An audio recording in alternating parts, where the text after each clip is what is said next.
L'Association pour la protection du paysage du Coudes-du-Rhône milite pour la sauvegarde du paysage de notre région. Le Coudes-du-Rhône pourrait accueillir, à moyen terme, pas moins d'une vingtaine d'éoliennes industrielles dans 5 parcs distincts. Le parc éolien du Grand Chavalard, s'il se réalise, comptera 5 éoliennes industrielles de 150 mètres de haut minimum.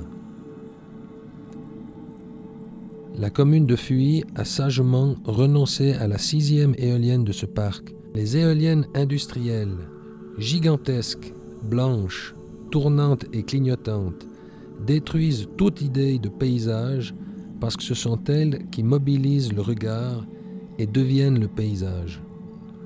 Un véritable mur obstruera la vue en direction du col de la Forclaz. Adonis, éolienne test, en service depuis juillet 2012. Vous avez eu ainsi un aperçu de ce que représente la ville à proximité d'une éolienne industrielle. Certains parlent d'agression visuelle et sonore. Sans oublier les effets de pâle, la dévaluation immobilière et les conflits sociaux. L'Organisation mondiale de la santé, OMS, préconise une distance de 1500 mètres minimum entre les installations industrielles et les habitations.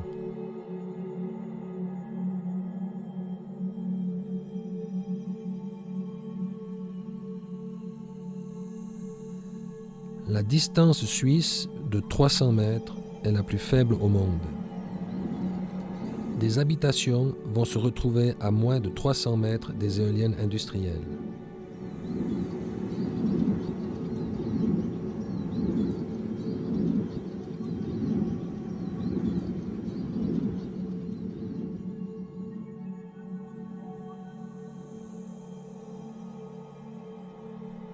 La Confédération, dans son concept énergie éolienne pour la Suisse édité en 2004, préconise une distance de 300 mètres entre les éoliennes et les zones habitées pour des éoliennes qui ont un mât de 70 mètres de haut. Le canton du Valais a conservé cette même distance alors que les éoliennes industrielles sont de plus en plus grandes. Le mât d'Adonis s'élève à 101 mètres.